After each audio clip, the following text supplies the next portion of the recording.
Thanks, Lydia. I'll touch a little bit briefly about my experience with Lydia as we go through.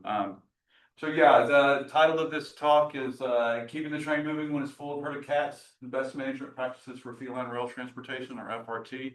Talk a little bit about the history of feline rail transportation, selecting the right trains for the cat that you're going to transport, best management or best practices for getting the cats on the train, and some BMPs or best management practices for keeping them on the train once the catnip wears off. Just kidding, this talk is actually about project management, specifically about the environmental restoration project management. There's a quick overview of the agenda. I won't bore you with those, we'll just get right into it. So, but I did want to say that the analogy of cats on a train does apply, and so unfortunately you're going to be subjected to a lot of cat puns as we go through here, so my apologies in advance. So a little bit about me, an introduction. As Lydia said, I am from the United States, mainly from Texas. Please don't hold that against me. In any sort of aggression, I come in peace. I am a veteran, mainly because only reason I really say that is that there's anybody here that's in their late 20s or early 30s. I know what it's like to go through the university, 10 years older than your peers. It's its own wild experience.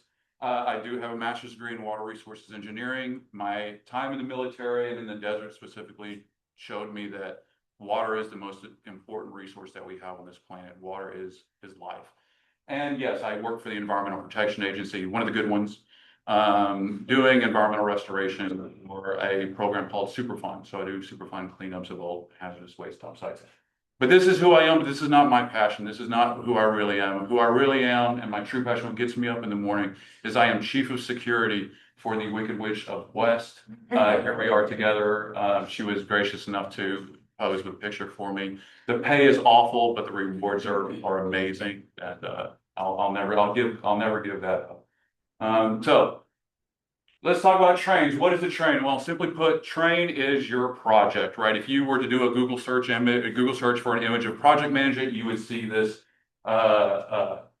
Hindu-esque god juggling all these different tasks. You can see that they are communicating, they are keeping on schedule, they're meeting their targets, they're launching rockets into space, whatever it is that they do. So it's a pretty good analogy for what project management is. But it is also, when you're dealing with environmental restoration, it is a process. And you can see here on the right-hand side, this is a flow chart of the evaluation of the contaminated sites on reserve program here in Canada. And you can see here that it's divided into three parts. The site investigation and assessment phase, where you're going and you're collecting all the data, and you're really determining what the risk is out there. And you can see here you have the historical reviews, which is the Canadian Standard Association's environmental site assessment. You can do some testing, phase 2 testing, you do some classifications, and once you get everything classified, you get all the knowledge that you have, you move into site remediation, where you develop your remediation and your risk management strategy. I think it's important to note here that environmental cleanup is not necessarily about removing contamination. It is about risk management. There are two different types of risks that we generally associate with environmental contamination, and that is the acute risk, which is a ratio of a dosage that you have to a reference dose. It is a single number, usually a percentage or usually a decimal. And then there's a cancer risk, and that is a range of risks between, and those are determined from the type of exposure that you might have and whatever the land use is eventually going to be, right? If it is an industrial site, then your contamination levels might be a little bit higher because the exposure is different than someone that may be living there growing fruit and vegetables in their own garden. Or it might be for recreation, where there's very minimal impact to the people that might be going there. So different land uses will determine what your overall strategy is going to be. And so once you develop the strategy and you implement that strategy, you do your environmental cleanup, you do your environmental restoration, then you go into the long-term monitoring. And like I said, most environmental restorations will not clean up everything. There will probably be stuff left in place. So you want to make sure that you can go back periodically to make sure that whatever you've implemented is still protective, and is still mitigating the risk to those receptors, whether they're ecological receptors or whether they're human receptors. This is a very clean diagram. You can see you have step 1, step 2. It's all very, very clean. You have lines going here. You know everywhere you're going to go. Environmental restoration processes look nothing like this, right? But this is very digestible for the public. You can show this in a public setting and they go, oh, we are in step 6 now. That's great. We should be moving on to step 7. That's really wonderful. This is not what your project is going to look like. Your project is actually going to look more like this, right? So you can start off here at 1, and there's going to be opportunities to speed the process along. There's going to be some opportunities, or there's going to be some slides and some delays that you have. And so, maybe you're in your process here, and you get some really good data in the initial phase, and you think, well, I can really classify this site now. I don't need to go do a phase 2. I don't need to do more vital restoration. That's great. You work your way up, but maybe you have to operate around fish migration windows or other migratory species for endangered species and things like that. So maybe that's going to cause a little bit of delay. And maybe you get through the entire process and maybe your agency gets reduced by 20% and your fellow project manager decides that she wants to continue her education and get a bachelor's degree in Canada. And so you have a serious brain drain that you got to deal with. And I always apologize, but you got to keep working. So much love, everyone back home. Everyone back home is all love to Lydia, and wishes her all the best. But at the same time, it's like, man, we lost someone good, But we know that you're going to do well. Whatever you do. So this is what your project is going to look like. This is what a project is going to look like. So when you're at the municipal level or the state or province level, because we are here in Canada, so it's a province. So this is typically what you're going to look like. But once it gets up to the federal level, things get a little bit more complicated because either there is no political will to complete this process, or there's just no money, or there's no resources to do that. And it gets very, very complicated. And then it goes up to where the realm that I live. And so the environmental processes that I manage look a little bit more like that. So this is a very simple representation. This is probably the easiest environmental restoration that I would see at my level for the environment at the federal level. So let's say it's a hypothetical. Let's say you have a drum disposal site. You have acres and acres of steel drums and plastic drums.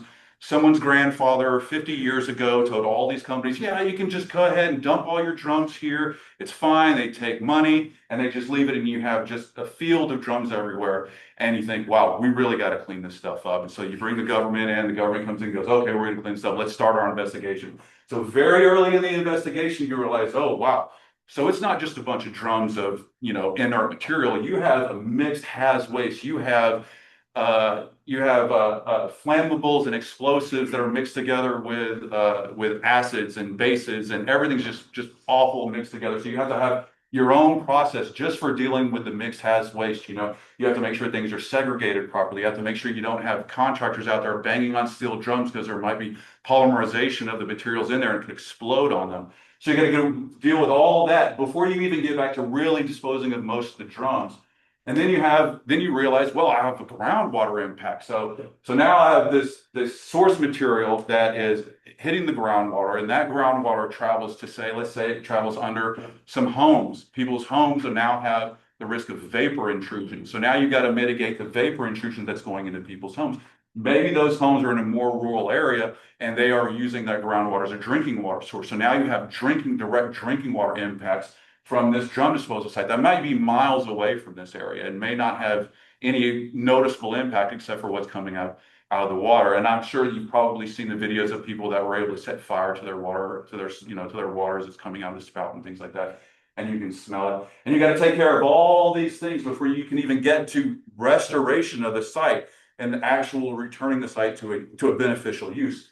But oh, wait a minute. From out of nowhere, you realize that the buildings that were associated with this site were all 50 years old. They were all painted with red lead paint. And so there's red lead paint everywhere. So now you got to, from not even dealing with the drum disposal site, now you have to clean up all this lead-based paint before you can actually become the big winter chicken dinner at the end, right? So, this is typically what I would see at an individual site. Now, That's just a single site. If I were to take and say one of my own experiences, there's a site in Portland, Oregon called the Portland Harbor Superfund site. And so keep this in your mind, this whole graph right here, and apply this graph to every single one of these circles that you see here are their own individual sites. This is considered a mega site. Portland Harbor is a 10-mile strip of river, and the Willamette River, as it meets the Columbia River here, the water's flowing from right to left, as you can see. North is actually going this way. But you can see here, they're divided into different river miles, each side of the river. And we'll get into who all these parties are. But you can see you have railroad lines you can see somewhere over here. You have oil companies, and you have a whole bunch of different actors acting on this, and I'll talk about that later. But when you look at something like this and you think, wow, it's 10-mile strip of river, every one of these circles represents this right here. How do I even approach it? How do I even get my mind geared to tackling this? So when I was in college, I had a professor that told me you can have a job done quickly. You can have a job done cheaply, or you can have a job done well. And you can get two of those three things, but you'll never have all three. And so there's always a trade-off. And so the goal is to try and hit the dart somewhere within this triangle. And this is my dart right here, right? I want to get it right in the middle. I want it to be just expensive. I want it to be cheap. I want it to be relatively quick, and I want it to be protective. I want to hit all those marks. But I'm not the only one throwing darts out there. There are other interested parties and other affected parties that are throwing their own darts. So it's really going to try to zero in on the average, or where we can all agree where those darts should land. But who's throwing those other darts? Well, that's our feline friends are throwing those darts, right? The cats. So who are the cats, right? Well, the cats here are the cats, right? So this is from the community involvement plan for the Portland Harbor Superfund site. You can see here you have US EPA, and this is Oregon Department of Environmental Quality in the middle.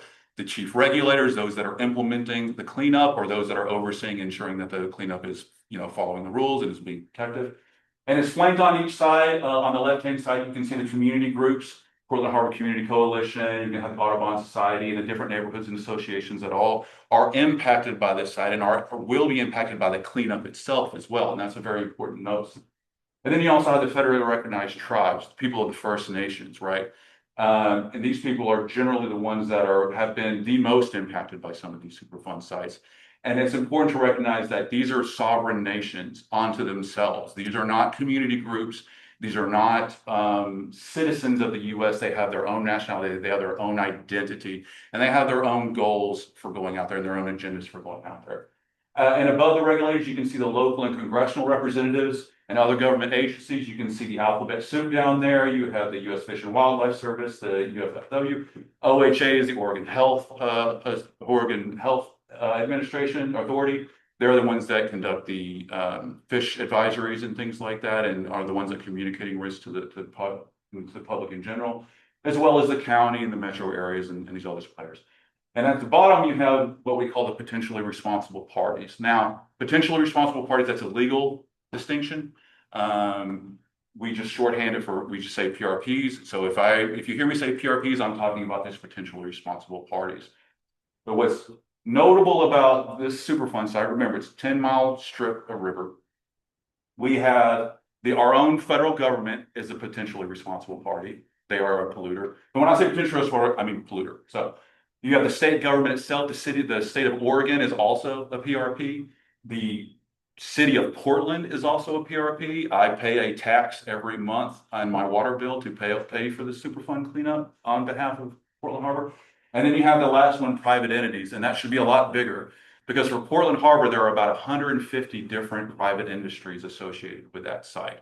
And they're all there for different degrees, different stages and different processes. But something you have to recognize here, and that is that each one of these groups here represents their own agency, their own groups of people, their own agendas, their own scientific capabilities and their own level of influence on the project itself.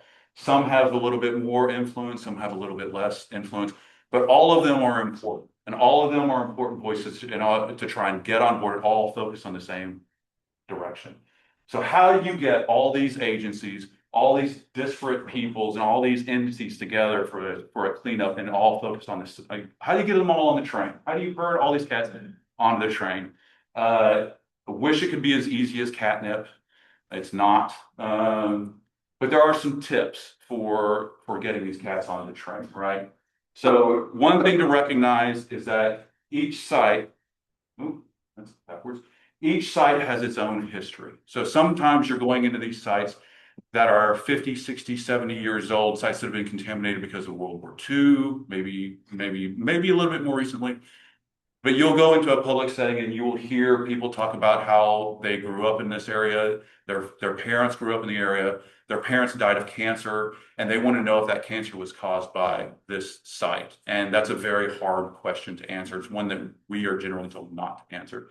But every site has its own history. Oh, there's typo. Oh man, so much for my communication. So every type has their own history, and all those individuals, organizations in there have their own goals and agendas, right? We can all get together, all 150, PRPs, all the states, all the tribes, all the peoples of First Nation, all the agencies, they can all get together and they can go, this is the goal. The goal is to clean up this site. Well, that's great. But there are other agendas at play there, right? So the community, they're going to want a very fast cleanup and they're going to want it done very well. And then you have the PRPs on the other side. They also want a fast cleanup, but they want it done very cheaply because they're trying to save for their bottom line. So so you have to balance those and you have to be able to communicate those differences, and you have to be able to effectively communicate to these different types of people. And there are different ways to communicate. It took me years to understand that there are lots of people out there that don't like confrontation. That's alien to me. I love confrontation. I'm very much a bull about it. But a lot of people are very put off by that. So I've had to, in my own capacity, take a step back and ask people how they were doing and try to be a little bit more personal instead of just like, let's get down to business and let's actually get done, right? And part of that communication and part of getting everybody on the same board and all focused on the same goal is to know the limits of your authority under the law, right? These agendas that other people may have, some of them may be completely out of bounds of what you can actually do. I cannot force companies to just dig up everything. I cannot force other governments to comply with things or I can't force the federal government to comply with state laws and things like that. That there are limits to what I can do. The laws grant me a fair amount of authority, but those authorities are very much bound into focused in on the site. And part of the communication is to realize that not everyone has a degree in science. You have to be able to communicate very complex and very emotionally charged issues in a way that people can understand and people can absorb. There's a common thing don't write for a fifth grade level. It's kind of like that, right? You can't just go out and start talking about risks and things like that because people's eyes will just glass over. So communication is key for getting all the cats on board. But once you got all the cats on board, how do you keep the train moving? Well, there's 3 steps. So there's 3 things that I want you to kind of think about to keep it moving. First is eat the elephant, right? Everybody's heard the adage, well, how do you eat an elephant? One bite at a time, right? And so each one of those processes, each one of those steps in the process is one bite of the elephant. And you have to focus on that single bite and you have to get through that single bite and you have to get to the next step. And you can't focus so much on what's going to happen later on down the line when you're really focused on what you're doing now. So you have to get everybody on board to eat the same part of the elephant at the same time. And the next is to know the signs of paralysis by analysis. I wrote this in Chiller and horror script for a reason, right? This is probably the number one way you're going to grind your project to a halt. It's called paralysis by analysis. So how many scientists we got here? Scientists, everybody? Should all be raising your hand, right? Who loves data, right? Data's great, right? Who believes that if they had more data, they can make a more informed decision, right? Of course, like, no shit, right? Yeah, of course. But there is a risk there to say, if I just had a little bit more data, if I just had a little bit more data, I could make a good decision. I could make a more informed decision. I can make a better decision. We all want to make good decisions. We all want to make better decisions. But we have to recognize that if you say, I want to know a thing, that you're not actually going to know that thing until about 18 months after you've made that question, until you actually said that. Because you have to go to the PRPs or you go to yourself and you say, okay, I need to have a plan to analyze this. I need to do a sampling plan. I need to get those results back. And then I need to analyze those results. And I need to come up with a plan for executing whatever might happen. So a lot of times we see the project stall at this stage because you have certain key people that can just grind it to a halt because they think, well, did you consider this other pathway? Did you consider this? Did you consider that? And there's never really enough data for them to be satisfied and for them to be able to make decisions moving forward.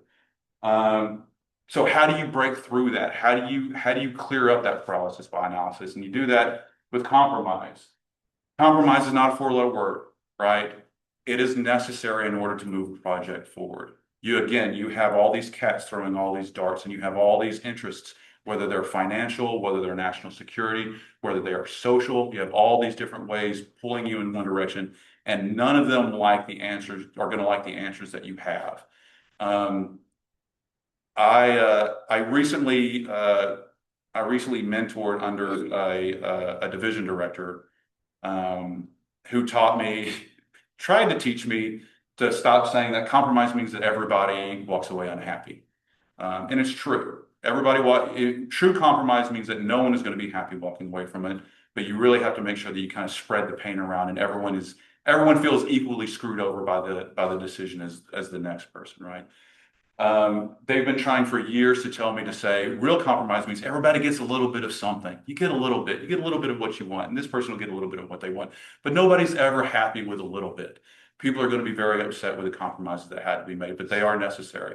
And you have to be able to communicate the necessity of those compromises and how that can move the project forward and actually get the cleanup that you really want to get out of it. Because the more you stay in this paralysis by analysis, the longer that material is staying in the environment, the more it's affecting the receptors, whether they are ecological receptors or whether they are human receptors. Sometimes it's better to just dig it up and get it out and do the thing. And then on the other side of it, see about optimization of a remedy or go back and do more, right? But you really want to get something in place relatively quickly. And these processes can take years, decades. Lydia was part of a site called Bradford Island that we entered it very much at the very early stages. And so we got to negotiate the agreement between the U.S. government and the states and the Army Corps of Engineers. That's who the main PRPs are, the potential responsible party. And it took us about 2 years just to negotiate that agreement, which has boilerplate language, and get them to actually adhere to that, that level, those standards. And then we could really begin the work, but now it's doing investigations and looking at the data and saying, well, is this important? Is that important? Are these the hills that we want to die on? Is it not? And it's very much it can be schedule driven, but it can also be very emotional at times because you have to be able to communicate these to the public. And these people that are affected, whose parents might have died of cancer, you have to tell them, look, that's not what this contamination that you think that is happening isn't actually there, or it's worse than what you actually thought. And we're going to do everything we can to clean it up. So compromise is very important in this process. So I'm almost done. This is a very quick class, or very quick talk. I'm not going to say class. I was looking for images of the little Dutch boy. The story of the little Dutch boy who goes to the dike and there's a hole in it and he tries to plug up the hole with his finger and then another hole appears and he tries to plug up with the finger. I am not in no way a little boy. So I was able to find a grown Dutch man in a dike. And this job can very much feel like that. You can very much feel like you're just plugging up one hole and another one sprouts, and it can be very overwhelming if you look at it that way. But something that you should notice is that this individual's alone. They're trying to do all the work themselves, and that's how you get burned out. I have an entire team of engineers, scientists, attorneys, policy experts, community involvement coordinators, all there to help support me and all there to contribute their own fingers to help plug up these holes. And so it's never an individual task. It can feel like that sometimes because the weight of these decisions can really come down on you. But if you rely on your team and you build those relationships with your team, you keep your entire team focused on the goals and what you're trying to accomplish, it won't be as dire as this feeling that you have right here. And look to your team for that support because they are very important. And that's it. That's all I have. Are there any questions? We had some questions earlier. I'm willing to answer them again if y'all like for the video. No, that's not.